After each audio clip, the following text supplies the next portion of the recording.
चलिए भाइयों, माँ शक्ति आज का अध्यक्ष चिंतन का हमारा क्रमांक है 379 और आज हमारे बीच में आदरणीय प्रोफेसर डॉक्टर आर के काला साहब। और आज का जो आपका विषय है वो है मृत्यु एक अटल सत्य है, पार्ट 2। इससे पूर्व भी आप पार्ट 1 ले चुके हैं। अब हम आदरणीय आर के काला साहब से निवेदन करते हैं अपना उद्घोष जारी करें। आदरणीय काला।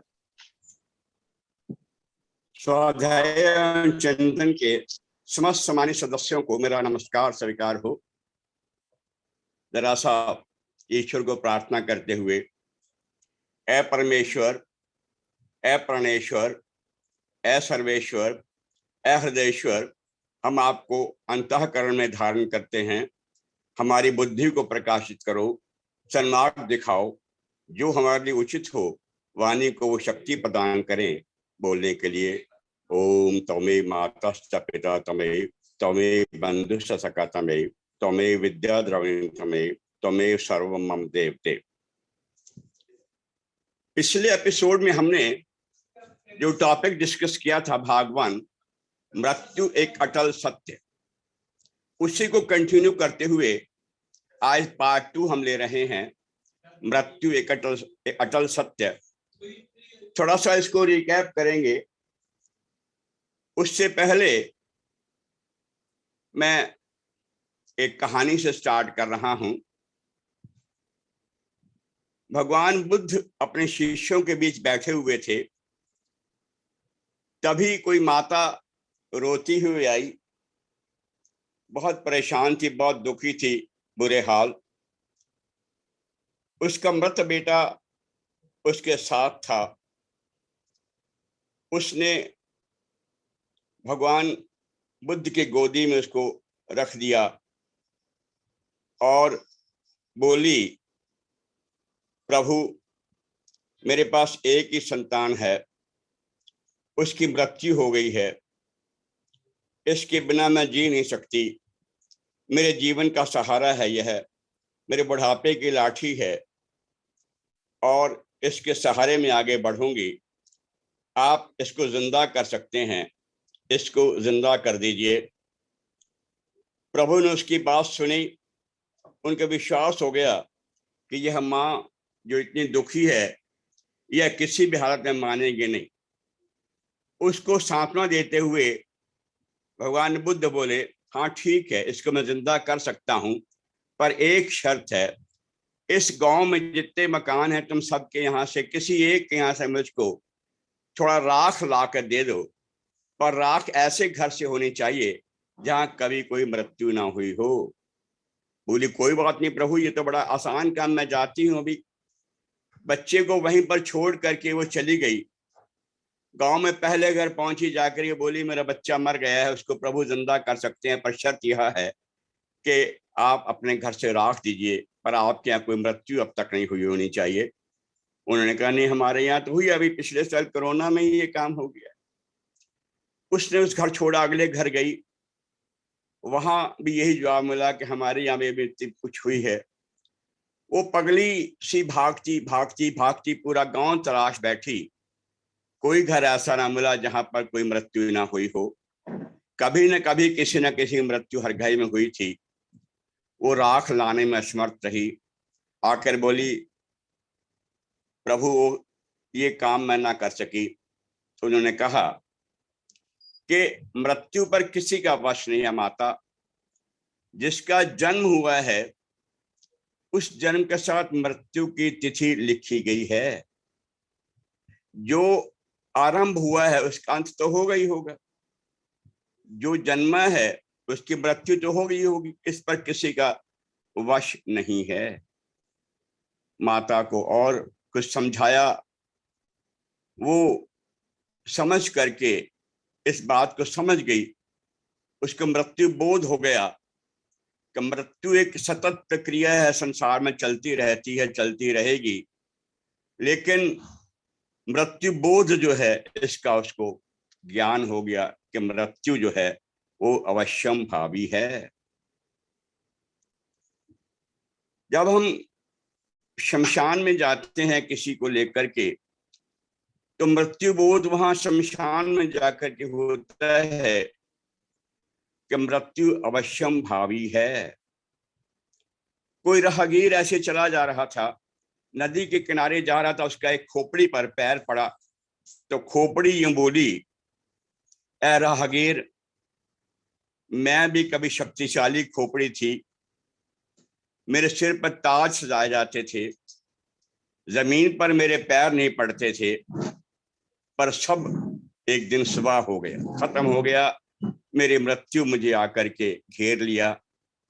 परिणाम यह हुआ कि जो मेरे परिवारजन थे, जो मेरे अपने थे, उन्होंने मुझे ला करके उसी दिन रात होने से पहले राख में को अर्पित कर दिया, अग्नि को अर्पित कर दिया।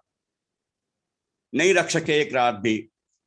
अगले दिन आए, मेरी राख उठाई, मेरी अस्थियां धोई और गंगा प्रवाह के लिए चल दिए। नहीं रख सके उसको शोकेस में समेट कर।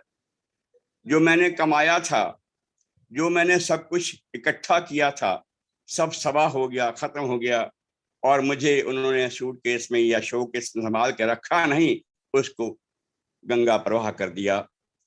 सिर्फ इतना नहीं, मेरे अपनों ने ही ये काम किया है, और इसके अलावा जो मेरे अपने बर्तन, कपड़े, जो भी मेरा सामान था, सब उठा करके बाहर रख दिया, उसको कोई आदमी उठा के ले जाए। मुझे कोई रखने को तैयार नहीं हुआ। उसको तब समझ आई राहगीर को कि मृत्यु बोध इतना इंपॉर्टेंट है। मृत्यु बोध। जैन क्रांतिकारी मुनि तरुण सागर कहा करते थे कि मृत्यु का किसी ने अगर स्वाध्याय नहीं किया, मृत्यु बोध का किसी ने अगर अध्ययन नहीं किया, तो चाहे कितने भी उसने शास्त्र पढ़ लिए हों, उनका कोई फायदा नहीं है। मृत्यु बोध एक ऐसा तत्व है जो इंसान को अपने सही रास्ते पर उद्देश्य तक ला सकता है। अगर निश्चित मृत्यु के कदमों की आहट कोई सुन सकता होता, मृत्यु तो निश्चित है, तो निश्चित मृत्यु की कदमों की आहट अगर कोई सुन सकता होता, तो वो सब कुछ छोड़ करके एक ईश्वर भक्ति में लग जाता, क्योंकि इस संसार में इसके अलावा कुछ भी नहीं। जिस वक्त धर्मराज युधिष्ठिर से यक्ष सवाल कर रहा था, तो उसने पूछा कि संसार का परम आश्चर्य क्या है, तो युधिष्ठिर ने कहा, परम आश्चर्य मृत्यु है। बोले मृत्यु का मैं मतलब समझा नहीं। बोले यह है कि मृत्यु लोग रोज अपने सामने देख रहे हैं, लोग जा रहे हैं और स्वयं उनको कब्रिस्तान या शमशान छोड़ कर आ रहे हैं, तब भी नहीं जानते कि एक दिन मेरा भी समय आएगा। वो भूल जाते हैं। उसके बाद अपने अपने शमशान गृह से गए, सारे संसारी कार्यों में फिर से लग जाते हैं, उन्हें इस बात का बोध नहीं। लेकिन जिसने मृत्यु को देखकर मृत्यु बोध हासिल कर लिया कि मृत्यु एक जन्म एक उत्सव है, मृत्यु भी एक उत्सव है। अगर जन्म एक घर को उत्सव प्रदान करता है, तो मृत्यु के बाद दूसरे किसी घर में उत्सव शुरू होता है, जहां पर ये जीव जाकर के जन्म लेता है। तो मृत्यु का कोई शोक नहीं करना चाहिए, बल्कि उत्सव होना चाहिए। तो भाव यह है कि हर स्वप्न है रो रो के सुलाने के लिए, हर स्वप्न है रो रो के सुलाने के लिए, हर याद है घुल घुल के बुलाने के लिए, जातू ही डोली को न आवाज लगा, इस गांव में सब आए हैं जाने के लिए। यह संसार तो ऐसी जगह है जहां कोई रुका नहीं, कोई कल गया कोई आज गया, कोई जाने को तैयार खड़ा नहीं, कायम कोई मुकाम यहाँ चिरकाल से यही रिवाज रहा है। यह चमन यूं ही रहेगा और हजारों जानवर अपनी अपनी बोलियां सब बोल कर उड़ जाएंगे। कोई निश्चित ठिकाना नहीं है। मृत्यु एक सतत प्रक्रिया है। किसी राजा ने एक बड़ा शानदार महल बनाया, पक्का, सब ओर से उसको दीवारों से पाटा गया, एक दरवाजा केवल रखा गया, ना दुश्मन आ सकता था, ना कोई अटैक कर सकता था, ना कोई समस्या थी। उसने भगवान बुद्ध से कहा, भगवान मेरे मकान का आकर जरा मुआयना करिए, देखिए मैंने कितना शानदार मकान बनाया है। जब भगवान बुद्ध आए, उन्होंने कहा तूने एक दरवाजा रखा है, ठीक है, दुनिया से बच सकता है, दुश्मनों से शत्रुओं से बच सकता है, लेकिन मृत्यु तो इसके अंदर भी आएगी। मृत्यु आएगी, हाँ मृत्यु तो आएगी ही आएगी। इस बात को सुनते ही उसे मृत्यु बोध का एहसास हो गया कि मृत्यु तो अटल है, मृत्यु को कोई टाल नहीं सकता। ये कह करके उसने उस दिन से भगवान बुद्ध से कहा, मुझे अपनी शरण में ले लीजिए, मुझे इस मकान दुकान की कोई, इस मकान महल की कोई आवश्यकता नहीं है। भगवान बुद्ध के साथ वो सन्यासी हो गया और भगवान बुद्ध के साथ हो। तो भाव यह है कि मृत्यु तो निश्चित है ही। जरा सा देखें, क्योंकि आज के विषय में है कि मृत्यु जीव की गति को कैसे पता, जीव की गति कैसे होती है मृत्यु के बाद। उससे पहले जैसा रिकैप लेते हैं, हम अभी देखते हैं कि मृत्यु क्या है। मृत्यु जो 5 तत्वों का संयोग बना है, आकाश, वायु, अग्नि, जल, धरती, इन 5 तत्वों का संयोग जो है, इस संयोग का बिखर जाना मृत्यु है। इस इंटीग्रेशन का डिसइंटीग्रेट हो जाना, इस संयोग का बिखर जाना मृत्यु है। दूसरे, प्राणों का पिंड से अलग हो जाना, प्राण और पिंड के बीच डिटैचमेंट हो जाना, प्राण और पिंड के बीच अलगाव हो जाना मृत्यु है। एक कमरे से दूसरे कमरे में चले जाना मृत्यु है। प्रारब्ध का वेग संतुष्ट हो जाना, प्रारब्ध जो मिला है उसका वेग शांत हो जाना मृत्यु है। प्रकृति का सामान प्रकृति को वापस कर देना मृत्यु है। रथ का व्यर्थ हो जाना, जो रथ मिला है, जो वाहन मिला है जीव को प्रभु तक पहुंचने के लिए, इस वाहन का कमजोर हो जाना, इस वाहन की आउटडेटेड हो जाना मृत्यु है। कोई अपने पुराने वाहन को नहीं रखना चाहता। कुछ लोग अपनी शान के रखते हैं कि हमारा बड़ा पुराना मॉडल चल रहा है, पर बार बार उसके ऊपर परेशानियां और दिक्कतें और रिपेयर का खर्चा करना अक्लमंदी नहीं, उसको निकाल देना होता है। ऐसे ही विमान जब पुराना पड़ जाता है तो विमान को उस वाहन को त्याग के नया वाहन स्वीकार करना मृत्यु है। जो नव आगंतुक हैं, जो नया जन्म हुआ है, जो नई पॉपुलेशन, उनके लिए स्थान खाली कर देना मृत्यु है। चेतन का जड़ से अलग हो जाना मृत्यु है। मैं चेतन हूं, आत्मा हूं, ये शरीर जड़ है। चेतन का जड़ से अलग हो जाना, शरीरी का शरीर से अलग हो जाना, पुरुष का प्रकृति से अलग हो जाना, देही का देह से अलग हो जाना मृत्यु है। अपने भोग समाप्त कर देना, भोग अंत हो जाना मृत्यु है।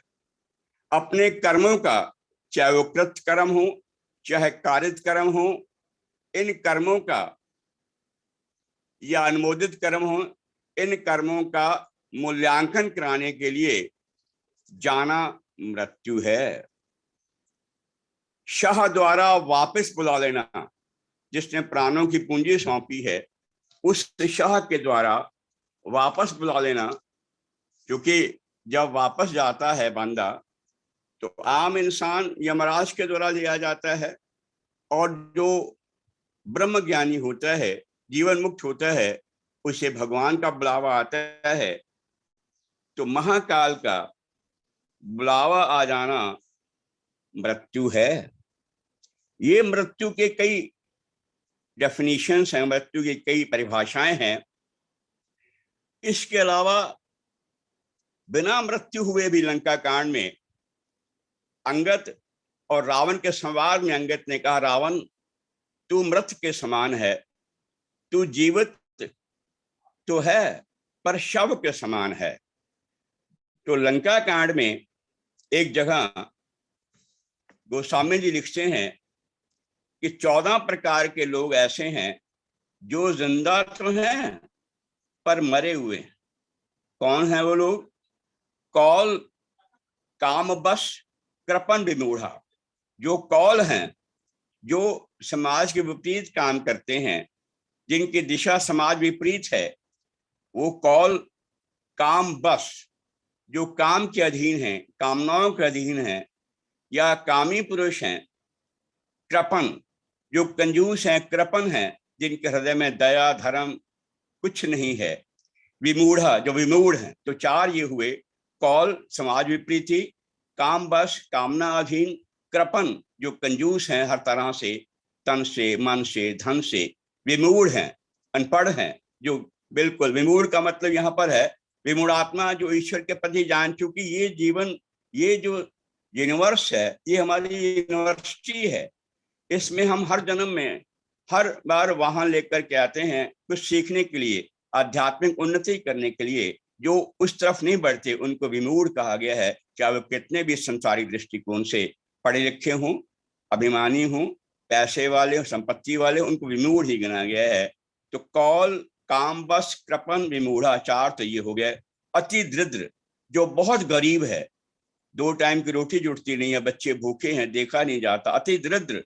और दरिद्र न केवल इससे बल्कि मन से भी दरिद्र। अति दरिद्र।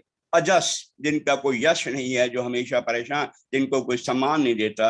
अजस। अति बूढ़ा, जो बहुत बूढ़ा हो गया है, अपने शरीर से दुखी रहता है। क्योंकि हम लोग हमेशा ये प्रार्थना करते हैं, प्रभु हमारे नैनों प्राणों पे चलते हुए हमें ले जाना, किसी का अधीन मत करना। जो बहुत अधीन हो गया है, तो ऐसा व्यक्ति अति बूढ़ा कहा गया है। अति दरिद्र, अजस, अति बूढ़ा, 7 लोग हो गए। सदा रोग बस, 8वां, जो सदा रोग में रहता है। सतत क्रोधी, रावण जैसा तू है, सतत क्रोधी, सतत क्रोध में, अभिमान में रहता है। 9, विष्णु पद, विष्णु विमुख, 10वां, जो विष्णु विमुख है, ईश्वर के विमुख है, निंदक है, ईश्वर विमुख है। श्रुति संत विरोधी, और संतों की श्रुतियों के हमेशा विरोध में बात करता है। तन पोषक, केवल तन के, क्योंकि मनुष्य में और पशु में यही अंतर होता है। भोग पशु भी करता है, मनुष्य भी करता है, पर मनुष्य भोग नहीं बल्कि योग करने आया है, ब्रह्म के साथ जुड़ने के लिए आया है। तन पोषक, जो केवल तन की केवल चिंता करता है, पशुओं के समान खा लेना, पी लेना, सो जाना, मैथुन कर लेना, संतान पैदा करना, उनकी रक्षा करना, ये जो काम केवल करता है वो पशु समान है। तन पोषक। निंदक, जो निंदक हैं, स्वयं नहीं करते कुछ भी, लेकिन जो करने वाले स्वाध्याय चिंतन में जाते हैं, सत्संग में जाते हैं, कथा में जाते हैं, उनका निंदा करते हैं। अग खानी, जो गलत खाना खाते हैं, गलत अहिंसा करते, हिंसावादी हैं, जो मन से, कर्म से, वचन से बुरा खाना खाते हैं। जीवित शव सम 14 प्राणी। गोस्वामी कहते हैं कि ये जो व्यक्ति हैं, ये 14 प्रकार के जो जीवित प्राणी हैं, उनको जीवित मत मानो, उनको केवल शव ही मानो। कौल, काम बस, कपन, कृपन, विमूढ़ा, अति दरिद्र, अजस, अति बूढ़ा, सदा रोगी, सदा रोग बस, संतन सतत क्रोधी, विष्णु विमुख, श्रुति संत विरोधी, तन पोषक, निंदक, अधखानी, जीवित शब काम सम 14 प्राणी। ये 14 प्राणी ऐसे हैं जो जिंदा तो हैं पर मरे हुए हैं। इसके अलावा एक मरने की और भी प्रकार है। जिसको संत कबीर कहते हैं कि जिस मरने से जग डरे मेरे मन आनंद, क्योंकि बाकी मृत्यु का तो भय रहता है, इसमें आनंद है। जिस मरने से जग डरे मेरे मन आनंद, कहा कबीर कब मरिए कब पाइए परमानंद। ऐसी मृत्यु कब होगी जब परमानंद मिलेगा। अर्थात क्योंकि जीव का जन्म दो प्रकार का है, एक बिंदी और दूसरा गुरु के पास जाकर के। जो बिंदी जन्म होता है वो तो माता पिता से मिलता है, वीर्य रज का मिश्रण होता है, और जो नादी जन्म दूसरा होता है गुरु देता है। उस नादी जन्म के बाद इंसान की मृत्यु हो जाती है, उसका अहम खत्म हो जाता है और उसका नया जीवन हो जाता है। तो मृत्यु इस तरह से समझाई गई कि मृत्यु क्या है। ये कुछ थोड़ा क्वेश्चन लास्ट में डिस्कस हुआ था, इसके आगे जरा सा और हम रिकैप में लेते हैं, उसके बाद आते अपने विषय पर। दूसरा ये था कि मृत्यु से संबंधित कुछ तथ्य ऐसे हैं जो मृत्यु को समझने में सहायक हो सकते हैं। पहली बात, मृत्यु नए जन्म की तैयारी है, और यह मृत्यु पुराने जन्म को बिल्कुल भुला देती है। अच्छी बात यह है कि पुराना जन्म भूल जाता है, नहीं तो नए जन्म में इंसान जीवित रह करके भी जी नहीं सकता। दूसरे, मृत्यु एक परिवार को दुखी कर जाती है तो दूसरे परिवार में खुशियां लेकर के आती है। जहां नया जन्म होता है वहां खुशियां मनाई जाती हैं, और जहां जीव संसार छोड़ कर जाता है वहां उस परिवार को टेम्परेरी दुखी करके जाती है। तीसरे, मृत्यु तो ठीक है, पर मृत्यु का भय जीव को हमेशा परेशान करते रहता है। अनेक लोगों की केवल मृत्यु के भय से, कहीं मेरी मृत्यु ना हो जाए, मेरी मृत्यु ना हो जाए, इस भय से ही मर जाते हैं। इसलिए ये भय लगता है क्योंकि स्वयं को चेतना जो सदा अमर अजर सनातन रहने वाली चेतना है वो ना मानकर शरीर मानते हैं, और शरीर को दसियों प्रकार के संकट आ जाते हैं, इसलिए उनके डर से ही जीव मर जाता है। चौथे, प्रत्येक प्राणी को प्रत्येक योनि का शरीर अच्छा लगता है। किसी भी योनि में जीव को जन्म मिलता हो, एक सुअर भी देखें नाली में पड़ा हुआ गंदगी में है, गंदगी खा रहा है, उसको पकड़ो तो कितना चिल्लाता है, उसको भी अपना शरीर प्यारा है। एक मक्खी को भी पकड़ना चाहो तो मक्खी उड़ के चली जाती है, वो भी मरना नहीं चाहती।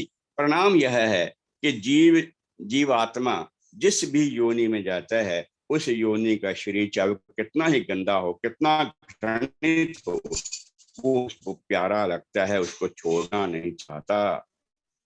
इसके बाद एक इम्पॉर्टेंट पॉइंट यह है कि मनुष्य कितने वर्ष जिया यह ज्यादा इम्पॉर्टेंट नहीं है, ज्यादा इम्पॉर्टेंट यह है कि वो कैसे जिया, उसकी आंतरिक यात्रा कैसी रही, उसकी मानसिक आसक्ति संसार के प्रति थी या भगवान के प्रति थी। क्योंकि आसक्ति जैसी होती है उसका जीवन वैसा ही कहा जाता है, उसने वैसी जीवन जिया है। तो ये चूंकि संसार जो है ये एक विश्वविद्यालय है जिसमें आध्यात्मिक उन्नति करने के जन्म लेते हैं, और संसारिक और आध्यात्मिक उन्नति करने के लिए हम आते हैं। अगर ये ना कर पाए तो यह हम 100 साल भी गुजार रहे हैं संसार के अंदर, उसका कोई मतलब नहीं है। मतलब यह है कि कितने वर्ष जिया, कितनी उम्र गुजारी, बहुत ज्यादा इम्पोर्टेंट नहीं है। और इम्पोर्टेंट यह है कि वो जिंदगी में किस तरह से आंतरिक यात्रा के साथ सत्संग और संतों महात्माओं के साथ गुजारी है, या विषयों के जो आसक्त लोग थे उनके साथ गुजारी है। छठवां पॉइंट, मृत्यु के समय जीव की मति कहाँ थी, संसार में या ब्रह्म में।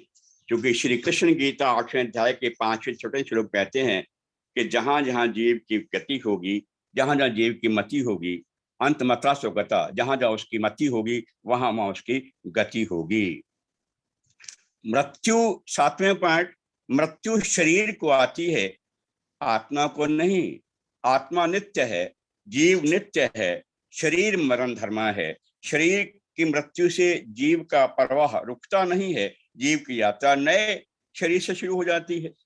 तो भाव यह है कि मृत्यु केवल शरीर की होती है, मृत्यु केवल तन की होती है, और मन सूक्ष्म रूप में आत्मा के साथ चला जाता है। जीवात्मा की यात्रा रुकती नहीं, वो लगातार बढ़ती रहती है। अगला पॉइंट, श्रवण शक्ति जीवन में मृत्यु के बाद सबसे बाद में लूज होती। आदमी जो है, जीव जो है, श्रवण शक्ति सबसे बाद में लूज करता है, लॉस्ट होती है। इसका मतलब यह है कि ये समझ करके कि मर गया, उसके सामने रोना नहीं चाहिए, बुरी बातें नहीं करनी चाहिए, उसकी निंदा नहीं करनी चाहिए, क्योंकि आत्मा को जाने में तकलीफ होती है। इसलिए हमेशा उसके पास रोए नहीं, कभी भी हमेशा सत्संग करें, उसको ईश्वर का स्मरण दें जितना दे सकते हो, क्योंकि जो है ये तय है कि उसकी श्रवण शक्ति अभी उसके पास है। आगे हम कह सकते हैं कि मृत्यु से शरीर ठंडा पड़ जाता है। 9वां पॉइंट है, मृत्यु से शरीर ठंडा पड़ जाता है, क्योंकि शरीर की गर्मी केवल सूक्ष्म शरीर के कारण होती है। जब सूक्ष्म शरीर से निकल जाता है, तो सूक्ष्म शरीर के निकल जाने के बाद प्राण सूक्ष्म तत्वों से बना हुआ सूक्ष्म शरीर उदान प्राण सहित निकल जाता है, प्राणों को साथ निकल जाता है। इसलिए उसके शरीर ठंडा पड़ने लगता है, सूक्ष्म शरीर गर्मी वहां से हट जाती है। इसलिए ध्यान रहे, जब मृत्यु होती है, जिस जगह से मृत्यु हुई है, जिस द्वार से मृत्यु हुई है, जिस द्वार से जीव गया है, सूक्ष्म शरीर निकला है, वो थोड़ी देर तक गर्म रहता है। अगर आंखों के रास्ते, कान के रास्ते, नाक के रास्ते, मुंह के रास्ते, कान के रास्ते, ये 7 द्वार ऊपर की तरफ हैं, 2 द्वार मल द्वार मूत्र द्वार नीचे की नाभि के नीचे हैं, और एक ब्रह्म रुद्र 10वां संतों महात्माओं और ब्रह्म ज्ञानियों के लिए होता है। जिस द्वार से आत्मा निकल करके जाती है, वो कुछ देर के लिए गर्म रहता है, उसके बाद ठंडा पड़ने लगता है, और शरीर की बनावट सूक्ष्म शरीर की बनावट स्थूल शरीर की बनावट जैसी होती है, लेकिन वो हल्का हो जाता है। हालांकि ये है कि मृत्यु के बाद जो है कुछ ऐसे भी केसेस आए हैं जबकि व्यक्ति मरा डिक्लेयर हो जाता है, लेकिन उसके बाद जब उसको नहलाते हैं, उसको हल्दी और बाकी सुगंध से नहलाया जाता है, जहाँ की उसके अंदर चेतना रहती है वो खत्म हो जाती है। पता लग जाता है कि शरीर अपने आप में खत्म हो गया है, और ये अब मृत्यु अब ये शमशान में ले जाने लायक जीव हो गया है। तो शरीर जो है सूक्ष्म शरीर के निकलने से ठंडा पड़ जाता है, और जहां से सूक्ष्म शरीर निकला है वहां से यह गर्म रहता है। और सूक्ष्म शरीर की जो बड़ा हल्कापन उसके अंदर रहता है, वो 13 दिन तक हमेशा उस स्थान में जहां पर मृत्यु हुई है वहां रहता है। और इन 13 दिनों के अंदर आत्मा की शांति के लिए लगातार कुछ ना कुछ वहां सत्संग प्रवचन इत्यादि करते रहना चाहिए, ताकि जीव की शांति उससे होती है। 10वां पॉइंट, मृत्यु से पहले जीव कष्ट पाता है। हालांकि मृत्यु के समय मूर्छा आ जाती है, वो प्राण त्यागते समय कोई तकलीफ नहीं होती, लेकिन मृत्यु से पहले प्राण जब खींचते हैं, क्योंकि शरीर के एक एक रोए में प्राण है, यानी पैर के नाखून से सिर के चोटी तक एक एक रोए में प्राण है, और जिस जगह से प्राण निकलने होते हैं उस जगह तक प्राण खींचते हैं, और प्राण अपने स्वभाव वापस लौट के जाते हैं। प्राण जब वापस लौट कर जाते हैं, एक वो तकलीफ, और दूसरा बीमारी या चोट आदि से जिसकी वजह से मृत्यु हो रही है, वो सब उसको तकलीफ देते हैं। इसलिए मृत्यु के समय कुछ पहले तकलीफ होती है, लेकिन ऐन मृत्यु के पास आने के बाद मूर्छा आ जाती है, सब बीमारियां उसका समय छोड़ जाती हैं, और मूर्छा की अवस्था में शरीर प्राण अलग हो जाते हैं। और इस समय मस्तिष्क के जो छोटे से छोटे सेल्स हैं, उन मस्तिष्क के कोशों में जो सुषुप्त पड़े हुए सारे विचार हैं, सारी यादें हैं, सारे अनुभव हैं, सारे विश्वास हैं, सब आदतें हैं, वो सब सार रूप में इकट्ठे होकर के सूक्ष्म शरीर के साथ मन में चले जाते, इसको चित्त कहते हैं। वो साथ चल देते हैं, और उसी आधार पर फिर ये नया सिम नए स्टूडेंट बोलना शुरू हो जाता है। सिम तो चला गया पुराने शरीर में से अपने संस्कार दे करके, संस्कारों में पुराने विचार, पुराने अनुभव, पुराने संस्कार, पुराने उसके आदतें, विश्वास, ये श्रद्धा जो भी उसके साथ थी वो चित्त में चली गई, और चित्त और सूक्ष्म शरीर जो है मिल करके जब लौट चला जाता है, तो फिर यही सिम नए इंस्ट्रूमेंट में बोलना शुरू हो जाता है। जो बूढ़ा व्यक्ति होता है उसे चूंकि जिंदगी पूरी भोग चुका होता है। जिंदगी भोग चुकने के बाद उसके सारे अनुभव उसके साथ हैं, उसने सारे सुख ले लिए हैं, धन का भी, बच्चों का भी, पत्नी का भी, संपत्ति का भी। इसलिए उसकी कामनाएं शांत हो जाती हैं, कम हो जाती हैं, और शांत कामनाएं होने के कारण उसकी जब मृत्यु होती है वो जल्दी उस स्थान को छोड़ के चला जाता है, क्योंकि अब उसे समझ लिया है कि मेरा शरीर जला दिया गया है, मैं जिसमें था वो बॉडी अब खत्म हो गई है, लिहाजा वो शरीर से उस स्थान को छोड़ के जल्दी चला जाता है, और जाकर के उसे जल्दी नींद आ जाती है, और वो पूरे फिर विराम करता है और पुरानी नई शक्ति फिर गैदर करता है, और नई शक्ति गैदर करने के बाद जो है उसको फिर नया शरीर जब मिलता है, उस नए शरीर में वो यानी वो रेस्ट करता है 1 साल, उसके अगले साल फिर वो सुख भोगता है, फिर तीसरे साल उसको फ्री छोड़ दिया जाता है ताकि अपने लिए अपनी माँ ढूंढ ले, गर्भ ढूंढ ले। आगे हम कह सकते हैं कि जब मृत्यु होती है तो प्रकृति के 5 तत्व जो हैं उनको संतुष्ट करने के लिए हम आकाश तत्व की शुद्धि करते हैं, वायु तत्व की शुद्धि करते हैं, अग्नि तत्व की शुद्धि करते हैं, जल तत्व की शुद्धि करते हैं, और पृथ्वी तत्व की शुद्धि करते हैं। आकाश तत्व की शुद्धि करने तुलसी पत्ते का प्रयोग किया जाता है। वायु तत्व की शुद्धि के लिए चंदन, शीतलता हेतु चंदन का प्रयोग किया जाता है। अग्नि तत्व की शांति के लिए घी प्रयोग किया जाता है, और जल तत्व की शांति के लिए गंगा जल का प्रयोग किया जाता है, और पृथ्वी तत्व की शुद्धि हेतु अस्थियां धोई जाती हैं प्रवाहित करने से पहले। इस तरह से जिसका जो सामान प्रकृति से लिया है मैंने अपने आप को चलाने के लिए, आत्मा ने अपने आप को चलाने के लिए, वो सारा सामान संसार को, उन प्रकृति को वापस धो करके धन्यवाद सहित कर दिया जाता है। अब इसके बाद कुछ लोग ऐसा करते हैं कि मृत्यु के बाद मरे हुए प्राणी के मुख में सोना रख छोड़ते हैं। सोना ऐसे रखा जाता है, उसके पीछे भाव यह है कि बिछड़े हुए जीव को कंचन जैसा शरीर मिले, सोने जैसा शरीर मिले। अफसोस यह है कि मिला हुआ जीवन जो सोने जैसा था उसको विषयों में खो दिया, उसका शक्ति में खो दिया, मोह ममता में, अहंकार, काम क्रोध में खो दिया, और उसके बाद अब जो नया जीवन आशा की जा रही है उसके लिए उसके मुंह में सोना रखा जा रहा है। क्योंकि सोना महंगा हो गया, इसी परिपाटी कुछ थोड़ी कम होती जा रही है, पर सोना रखने का रिवाज इसलिए था ताकि उसको चंदन जैसा, सोने जैसा जीवन मिले।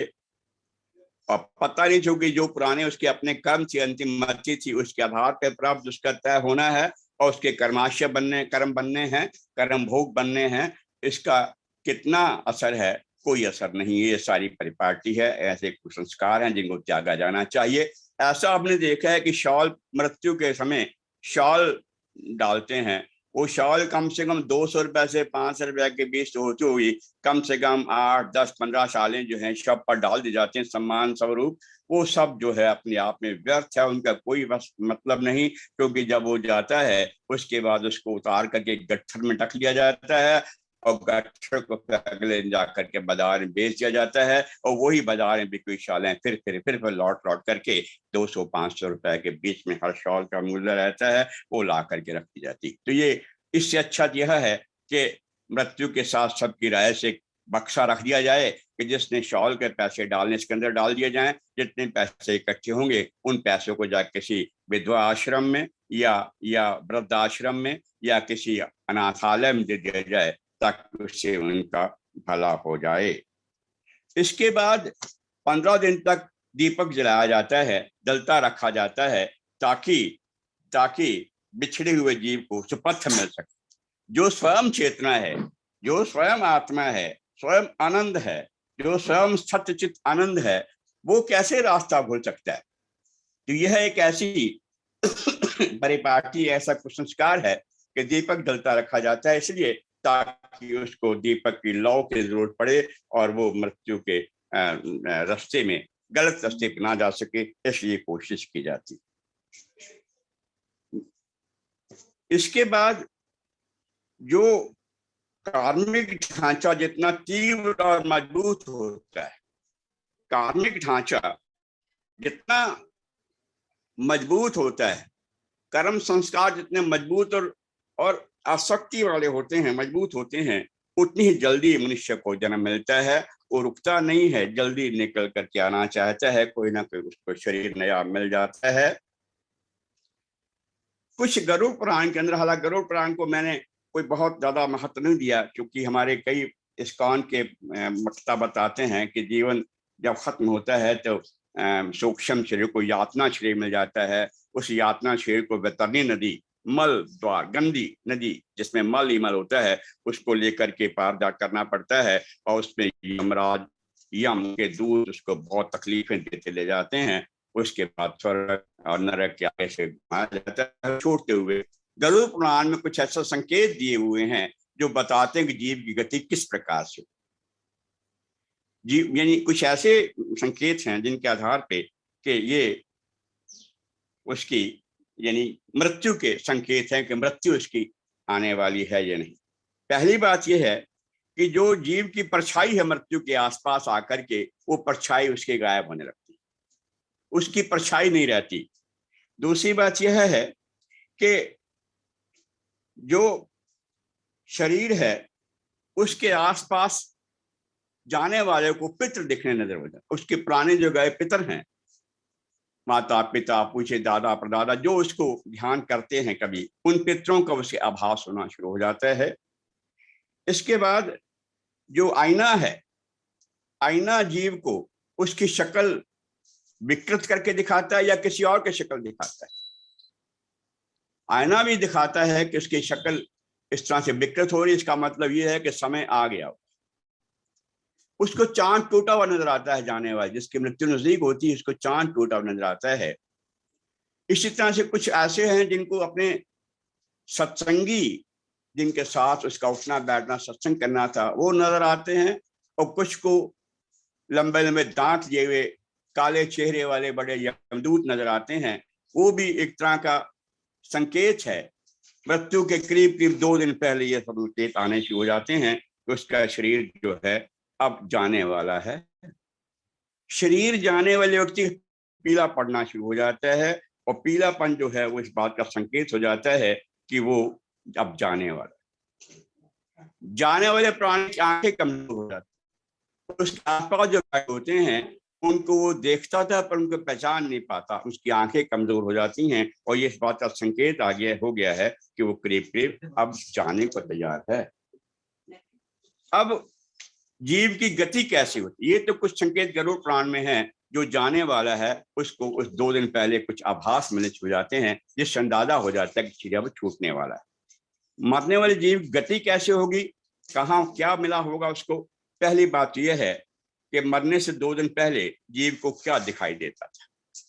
जीव को यमदूत दिखाई देते थे या अपने संत महात्मा सत्संगी नजर आते थे। ये पहली बात। एक तो ये है कि जीव अपनी बातें जब बताता है अपनी पत्नी को, बच्चों को, कि मुझे वो लेने आ गए हैं, वो मेरे सत्संगी मेरे साथ बैठे हैं, मैं कीर्तन कर रहा हूँ, सत्संग बैठा हूँ, ढोलक बजा रहा हूँ, इत्यादि इत्यादि। अगर ऐसी बातें हैं तो अंदाजा हो जाएगा उसकी गति कैसे हुई। दूसरी बात यह है कि मरने वाले जीव की आत्मा शरीर के किस भाग से निकली। अगर वो शरीर के ऊपर के हिस्से से, चेहरे से निकल के जाती है आत्मा उसकी, तो कुछ हिस्से तक गर्म रहता है, पता लग जाता है कहाँ से निकली है। अगर उस चेहरे के ऊपरले भाग से निकली, 7 द्वारों से, 2 नासिकाएं, 2 आंखें, एक मुंह, 2 कान, तो इसका मतलब ये औसत उसकी मृत्यु है, अब उसको मनुष्य जन्म मिलेगा। और अगर मलमूत्र द्वारों से गई है जो नाभि के नीचे है, जिसका मतलब तामसी प्रवृत्ति का, वो पेड़ बनने वाला है, वृक्ष बनने वाला है, जड़ या पशु पक्षी बनने वाला है, जो तम योनियां हैं उनमें जाने वाला है।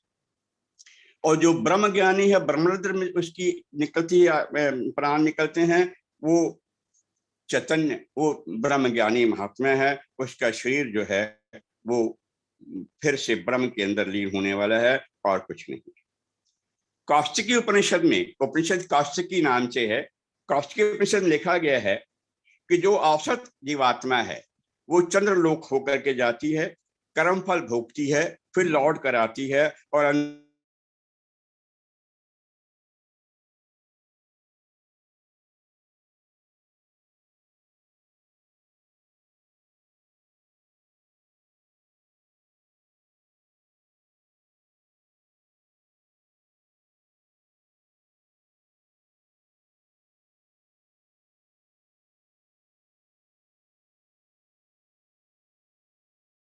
यमराज लोक में जाता है नरकों का फल भोगने के लिए। तीसरा, जो ब्रह्म ज्ञानी है, ब्रह्म ज्ञानी की गति वो चाहे पितरायन से गया हो, पितृयान से गया हो या देवयान से गया हो, वो सीधे ब्रह्म को जाकर के मिलता है।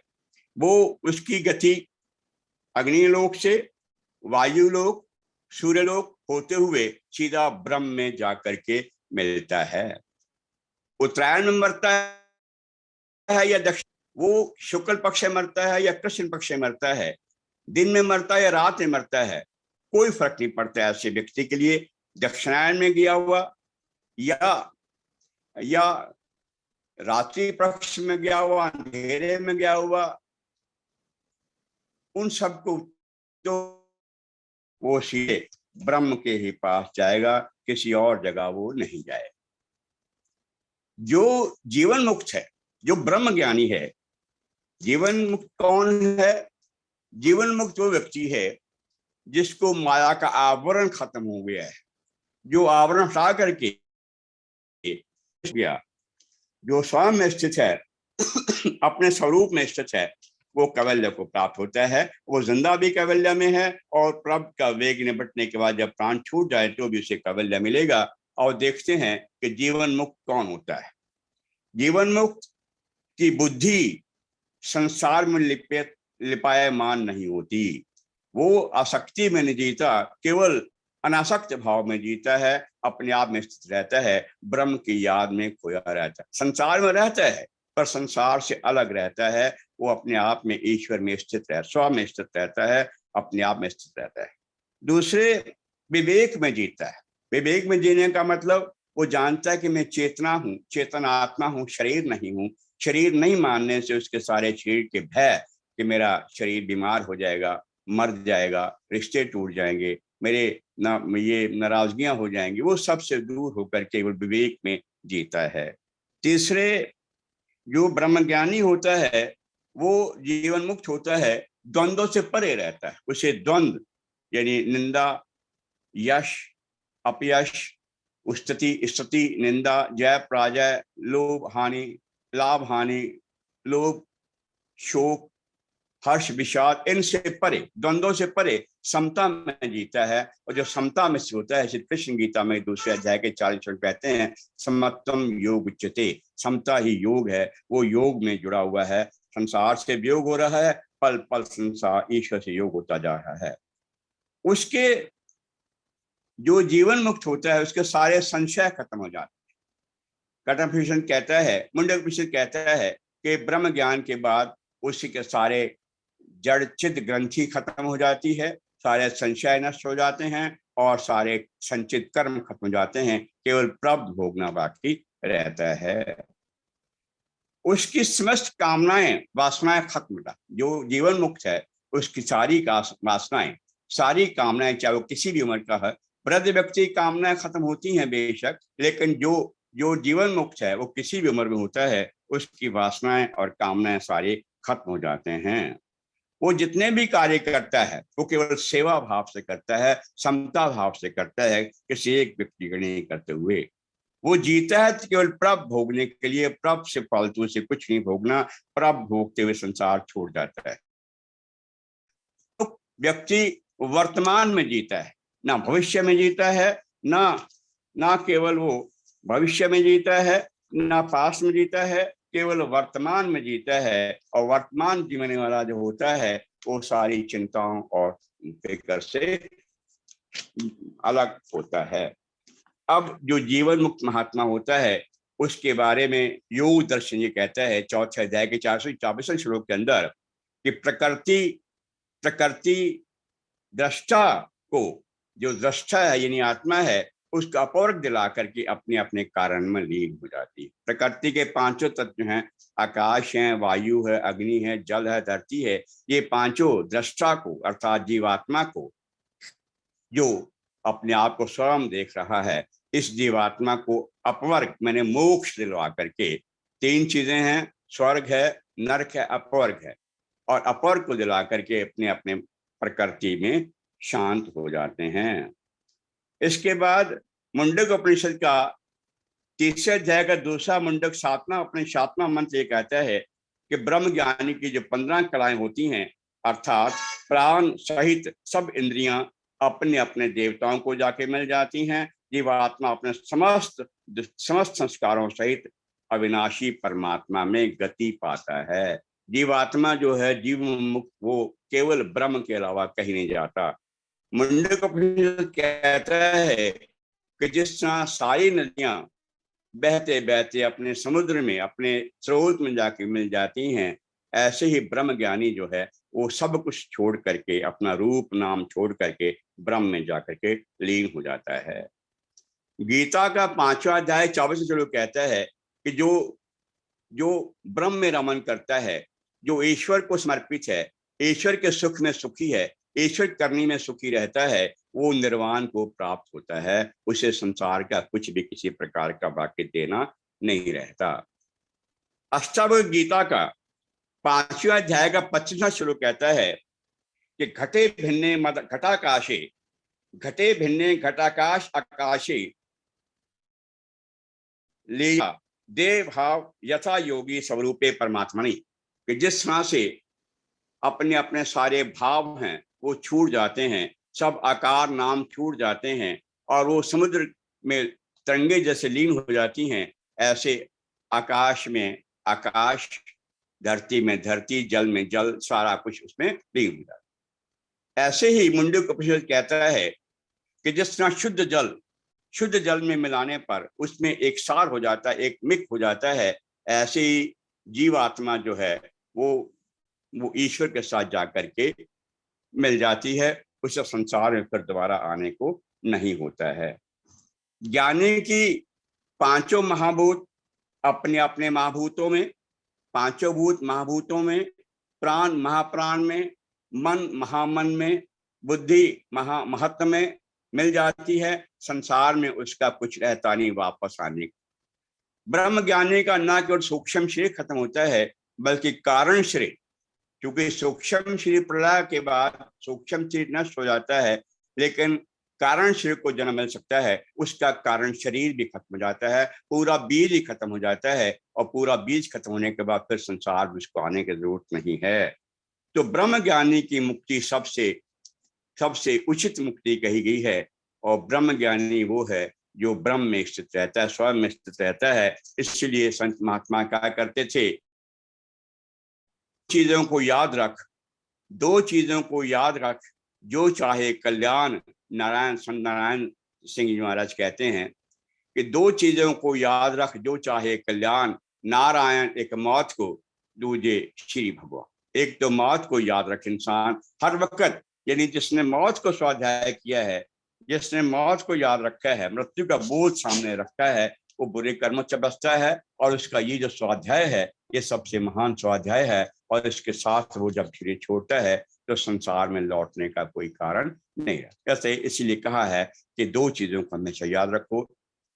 क्रांतिकारी तरुण सागर महाराज जैन मुनि कहा करते थे कि जब कोई मुर्दा देखते हो, उस मुर्दे के सामने खड़े हो जाओ, हाथ जोड़कर के ईश्वर से प्रार्थना करो कि मेरी भी यात्रा अच्छी संपन्न हो जाए। उसको देख के मृत्यु बोझ लो कि मुझे भी एक दिन संसार से जाना है। संसार में बिना कारण के लड़ाई झगड़ा और अहंकार अभिमान, ये सब बातें छोड़ के जो संसार जीता है, संसार में जीता है, उसका जीना संसार में आसान है। बार बार जन्म मिलने का मतलब यही होता है कि हम इस विश्वविद्यालय में, यूनिवर्स रूपी विश्वविद्यालय में आके कुछ ना कुछ उन्नति करें। हर बार उन्नति करते करते एक बार आत्मा शुद्ध हो जाएगी और शुद्ध आत्मा जाके परमात्मा में मेल खाए। तो जीवात्मा की गति इस तरह से होती है। इन्हीं शब्दों से मैं आज के अपने डिस्कोर्स को विराम दूंगा। सभी श्रोताओं को बहुत बहुत नमस्कार, धन्यवाद। धन्यवाद आदरणीय प्रोफेसर डॉक्टर आर.के. काला साहब। आज आपने मृत्यु एक अटल सत्य का पार्ट 2 लिया। अब हम सभी लोगों को अनम्यूट कर देते हैं। इस संबंध में जब किसी की कोई जिज्ञासा हो तो वो आदरणीय प्रोफेसर डॉक्टर आर.के. काला साहब से पूछ सकते हैं। काला साहब का तो अध्ययन जो शैक्षणिक अध्ययन के साथ साथ ये जो आध्यात्मिक अध्ययन है, ये तो बेजोड़ है। और जिस हिसाब से काला साहब समझाते हैं वो तो जिस हिसाब से प्रस्तुति देते हैं वो बहुत ग्राह्य है। और इसी सब, ये बात बिल्कुल सच है सर कि मृत्यु एक अटल सत्य है, लेकिन इस सत्य को कोई स्वीकारना नहीं चाहता। यही बात है। ये भी एक बहुत बड़ी बात है। लेकिन देर सवेर, जैसा कि अभी नैब साहब ने कहा कि कब आएगी, कैसे आएगी, और पिछले 2 साल में, पिछले 6 महीने यदि छोड़ दें तो उससे पहले का जो 1.5 साल था उसमें तो लोगों ने जिस तरह से आसपास से खबरें आती नहीं है, जिस तरह से इस बात को बिल्कुल पुष्टि होती है कि हाँ कब किसकी कैसे आ जाएगी, आप नहीं कह सकते। आपका बहुत बहुत आभार सर। और चलिए, आपने एक्चुअली के बाद में केवल इसमें ना, अरे सर, जिंदगी तो जानो तो किसी तरह शरीर का कोई डर ही नहीं। जिंदगी तो बेवफा है, एक दिन ठुकराएगी मौत, महबूबा है अपने साथ लेकर जाएगी। ये तो अपने नैब साहब नया वाहन मिलेगा तो क्या चिंता। बस हो जाए। तो चलिए, तो अब मैं वातावरण, क्योंकि अभी तो समय थोड़ा 5 मिनट गए थी, मुझे अलाउ कर रहे हैं, तो मैं जो आज हमारे बीच इस माहौल को और हल्का करने के लिए ना, हमारे जो एक ऐसी शख्सियत है, हमारे पिलर, जिनका आज अवतरण दिवस है, मैं चाह रहा हूं कि इस माहौल को थोड़ा पलट भी दें और थोड़ा एक प्रस्तुति कर देता हूँ। ठीक है इनके विषय में बता रहे, बता दो तो। कुछ नहीं सर, वो बाद में बता देंगे। अच्छा। तुम्हें और क्या दूं मैं दिल के सिवा, तुमको हमारी उम्र लग जाए, तुमको हमारी उम्र लग जाए, तुम्हें और क्या दूं मैं दिल के सिवा, तुमको हमारी उम्र लग जाए, तुमको हमारी उम्र लग जाए। हालांकि इस गीत में जो बात कही गई है वो उनके ऊपर लागू बहुत ज्यादा नहीं होती, क्योंकि उनकी मुरादें पूरी हो चुकी हैं, ईश्वर की कृपा है, सब कुछ सही चलता है। फिर भी गीत तो गीत है सर। बिल्कुल ठीक है।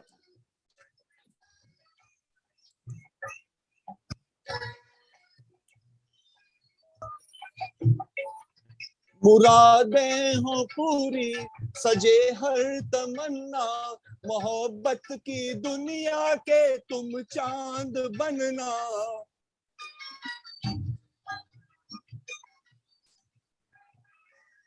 बहारों की मंजिल पे हंसना हंसाना, खुशी में हमारी भी आवाज सुनना,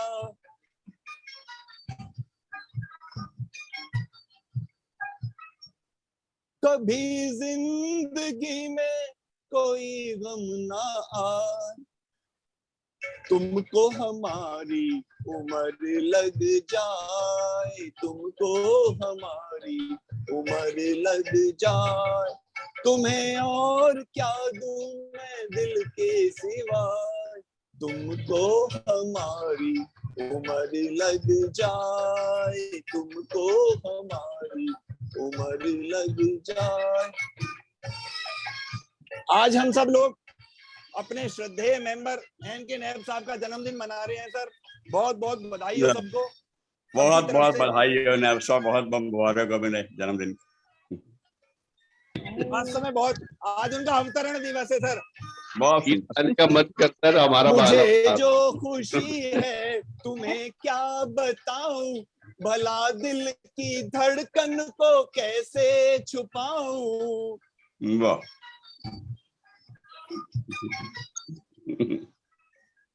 कहीं हो ना जाऊं खुशी से मैं पागल, तुम्हें देख कर और भी मुस्कुराऊं।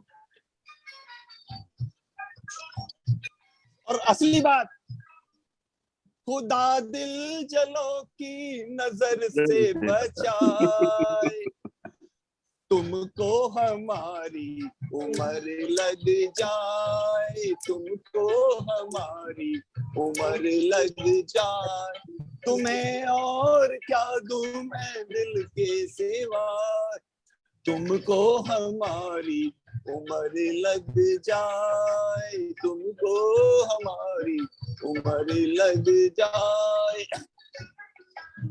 हालांकि अब वो अपना बहुत शानदार पारिवारिक और अपना जीवन प्रोफेशनल और अपना सर्विस के बाद जी रहे हैं, लेकिन उस सब के बावजूद भी हम यही चाहते हैं कि उनकी जिंदगी बहुत खुशहाल रहे, बहुत अच्छी रहे।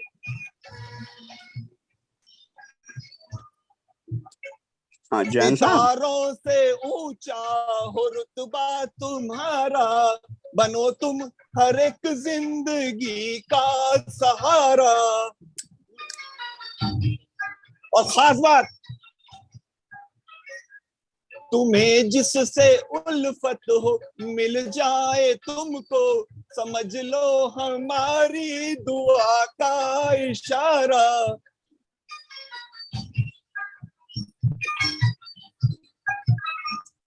मुकद्दर तुम्हारा सदा जगमगाए, तुमको हमारी उम्र लग जाए, तुमको हमारी उम्र लग जाए। तुम्हें और क्या दें हम दिल के सिवाय, तुमको हमारी उम्र लग जाए, तुमको हमारी उम्र लग जाए। Many happy returns of the day, Mr. N. K. Naib. Sir आप लोग को बहुत बहुत थैंक यू, आपने इतना खूबसूरत गीत गाया। वैसे ये बात अलग है कि आपका जब गीत गाने का मन करता है आप कोई ना कोई बहाना बना लेते हो। और आज तो बना बनाया बहाना मिल गया। बहुत सुंदर, बहुत सुंदर। हम लोग तो जूम में पिछले 1 साल से जुड़े हैं। अरविंद शर्मा जी पिछले पता नहीं कितने सालों से हर बर्थडे इनको याद रहता है, मेरी एनिवर्सरी याद रहती है, मेरे बच्चों के बर्थडे, वाइफ का पता नहीं क्या क्या इनको बना रखा अपना ऐसा कैटलॉग कि रोज एक खाली कार्ड निकालते हैं। और ये एक हैबिट होती है या एक हैबिट मतलब सलीका है जिंदगी को जीने का, वो उनका विशेष आ जाती। सुबह सुबह आज सुबह SMS आ गया और उसके बाद फिर व्हाट्सएप पे भी आ गया। एंड अभी जूम मीटिंग में आप लोग ने you people made my day, आप लोग की ब्लेसिंग मिल गई, साथी साहब की ब्लेसिंग मिल गई, कालरा साहब की मिल गई, शर्मा जी की मिल गई, प्रमोद जी ने भी मैसेज कर दिया चैट पे, एक उनका मैसेज आ गया, थैंक्स। अभागी जी आप तो you are so near to my heart because of your singing quality, क्योंकि हम लोग एक ही नाव पे तैर रहे हैं सिंगिंग की वजह से अच्छा लगता है, तो वाइब्रेशन बहुत मिलती है आपके साथ हमारी। I am really obliged that you made my day in this way। और होपफुली बहुत जल्दी हम लोग मिलते हैं, मैं गाजियाबाद आऊंगा और आप लोग साथ बैठ के we will celebrate it. Thank you sir. धन्यवाद आदरणीय अंकिना साहब, आपको जन्मदिन की हार्दिक शुभकामनाएं। धन्यवाद आदरणीय भागी शर्मा जी, और धन्यवाद आदरणीय डॉक्टर प्रोफेसर आर के काला साहब, आपने समय निकालने समय दिया। और जैसे कि एक विचार के साथ और 3 बार ओम के साथ अपनी बात को समाप्त करते हैं। आज का विचार, रिश्तों की रस्सी कमजोर तब हो जाती है, रिश्तों की रस्सी कमजोर तब हो जाती है जब इंसान गलत फहमी में पैदा होने वाले सवालों के जवाब भी खुद ही बना लेता है। रिश्तों की रस्सी कमजोर हो जाती है जब इंसान गलत फहमी में पैदा होने वाले सवालों के जवाब भी खुद ही बना लेता है। हर इंसान दिल का बुरा नहीं होता, बुझ जाता है दीपक अक्सर तेल की कमी के कारण, हर बार कसूर हवा का नहीं होता, हर बार कसूर हवा का नहीं होता। आइए 3 बार उनका उच्चारण करते हैं।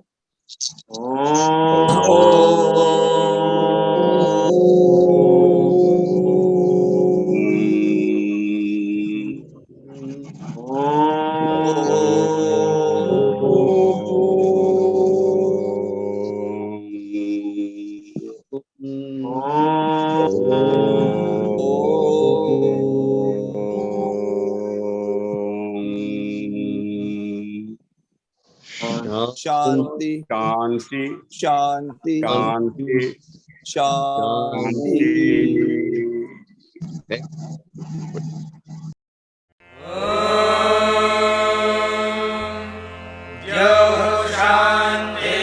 शान्तिरन्तरिक्षं शान्तिः पृथिवी शान्तिरापः